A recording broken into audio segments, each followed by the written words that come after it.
Barrett Sallee, CBSSports.com. Barrett, thank you for the time as always. Yesterday on the show, we spent some time talking about you put out your game-by-game predictions in the SEC. Record predictions. You have Tennessee at 9-3. I went through the losses with Swain, and I said, well, Alabama, and I understood. I said Georgia, makes sense. And then I mentioned the third loss is to Kentucky, and he gasped. Can you explain? Explain yourself, Barrett. Explain yourself. Can you explain the Kentucky pick? I want to hear the gasp. I need to know what it sounded like. It's like that.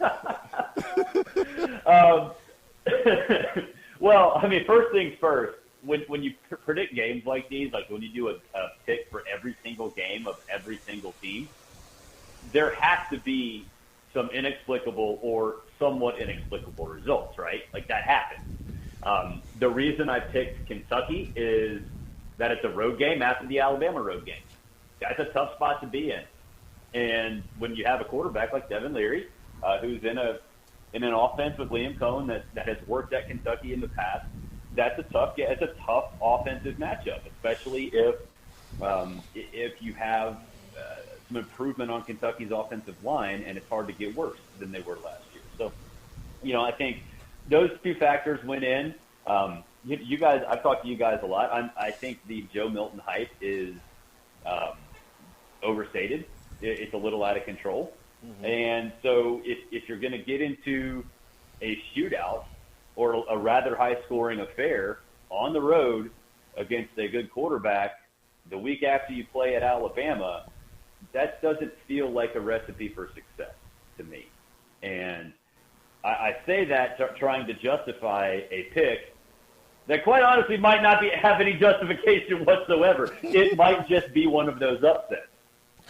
Bear, are you aware that Stoops has yet to be able to defend Josh Heupel's offense? In 2 games, Heupel's almost put up 100 points, Barrett Sallee. Almost 100. I am fully aware of that. Neither of those were with Joe Milton. They were with Hendon. So I think that matters. Okay. I see where you come from. Maybe if he holds them to 30, then they have a chance to win. How about that? Okay. All right.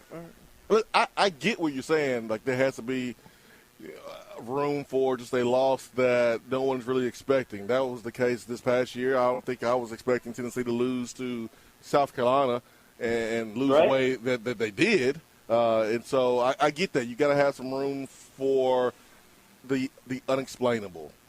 I get it. Yeah, well, and here's the thing, too. Is Tennessee, like you said, Tennessee had one of those last year at South Carolina. That came out of nowhere. Tennessee was still in the national championship hunt at that point, right? So I think when I'm trying to look at these, it's like, all right, matchup-wise, where does it fit? Consistency-wise, is Tennessee going to be as consistent as they were last year? I don't think anybody expects that, but a 9-3 season, look, if I were just to throw out the games and say Tennessee is going to be 9-3 and not tell you which games are wins and losses, would Tennessee fans be okay?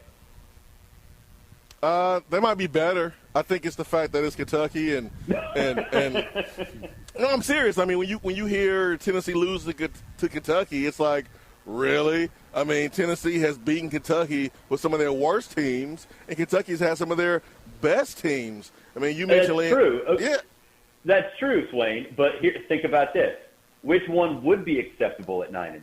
Virginia, at Florida, A&M, South Carolina, Texas A&M.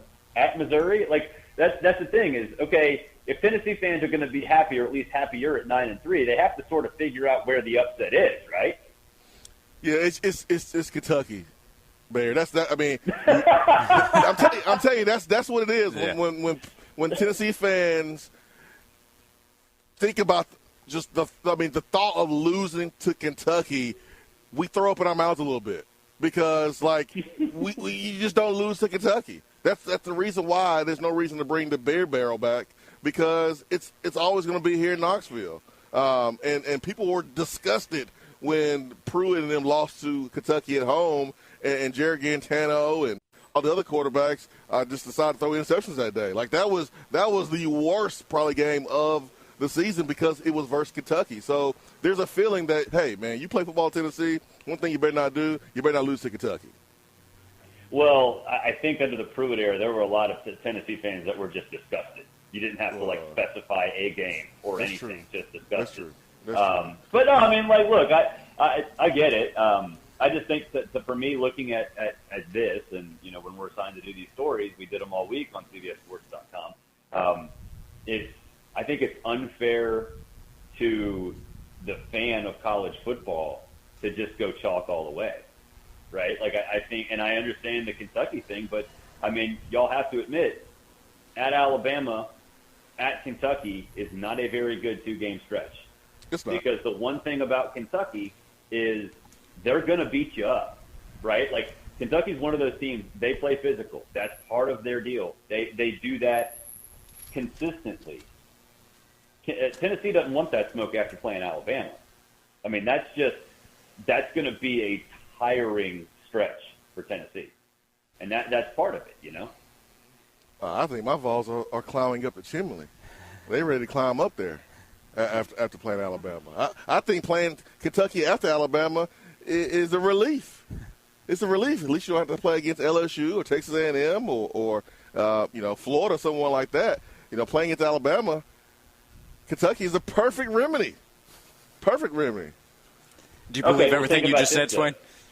Huh? Do you believe everything you just said? Think about this. 100%. Okay. Think about this, though, Swain. Okay, let's just say Alabama beats Tennessee. You're going to be beat up a little bit. You're going to play at Kentucky on the road, a team that beats you up. Let's go the other way then. What happens if you beat Alabama? At Kentucky is like trap game written all over it, right? I think regardless of the outcome, and I don't want to make the whole conversation about Kentucky, but, like, regardless of the outcome, I think you're going to be beat up anyways, physically, because it's a physical football game. Just like it was when Tennessee played against Florida. Like, Hendon barely could walk after the game. It's going to be physical, whether you win or lose. Yeah. No, I mean, and look, we've had this discussion for 5 minutes, and I don't think Kentucky should beat Tennessee. That doesn't necessarily mean they won't. I just don't think they should. But, it's an upset, right? It's one of those spots where, some stars align, and it's like, okay, I could see that happening. It wouldn't be a shock. So I think it's unfair to the public to go all chalk. And I go back to what I said earlier. If Tennessee's 9-3 and if Tennessee fans are okay with that, you got to figure out which ones are the three. I agree. And I agree. There are plenty of candidates, but none of them are overly good candidates. I understand your reason, Barrett. I understand it. Yeah, yesterday, Barrett, I made Swain go through the, quote, losable games. You should have seen the look on his face when I made him do that. So, speaking of throwing up in his mouth, that was Swain dealing with me on yesterday's show. Hey, when you went through the exercise, so Barrett Sallee, CBS Sports, you can read his record predictions and game-by-game predictions through the SEC. Did you go through that and say, okay, well, I'm higher on this team than I see others being, or lower, whichever way you would take it, lower on a team than you find the consensus? Well, I mean, like when you go through it, when I go through it, I don't go with any preconceived notions. Like, I want Tennessee to be 9-3, or I want Alabama to be 10-2. Like, I try not to do that. I just kind of go through the helmet schedule. And one team that I was shocked that I wasn't that high on was Ole Miss. I picked them over 7.5 wins, but I have them in 8 wins and losing to Alabama on the road, LSU, at Auburn, and at Georgia. And I'm thinking about it going, okay, that sounds fine to me, but I've been here talking about Ole Miss being an SEC West contender all offseason. It's like, oh, crap, I might not be right about that after going through all of this. So that was one that jumped out to me. And then another one for me was South Carolina. I thought South Carolina I think they're going to be good. I think South Carolina is going to be better than last year. They were 6-6 or whatever it was in the regular season last year. And I have them at 8, 2 games over the over-under. And I have them losing to Missouri. I'm like, wow, I'm a lot higher on South Carolina than I thought I'd be. Barrett Sallee calling Barrett Sallee a bit of an idiot with some of his picks or preconceived notions going in. But that's why you have to go game by game. That's the right way to do it. So you can go to CBSSports.com. They have coverage of what's going on with the SEC this upcoming year and then going through other conferences as well, as we're only a couple of weeks away from the media days portion of the offseason. So get ready. Go to cbssports.com to read the coverage on the way out. How about the Braves right now, Barrett? Oh, man, it's awesome. It's awesome. And just tearing the Phillies' hearts out yesterday was beautiful. Chef's kiss, just absolutely wrecking them. And tough matchup this week in Cincinnati, man. That's a hot team. Yeah, that'll be a fun series up I-75. Go to cbssports.com. Read Barrett's work. Barrett, we appreciate the time every week. We'll talk to you again next Friday. All right, thanks, y'all.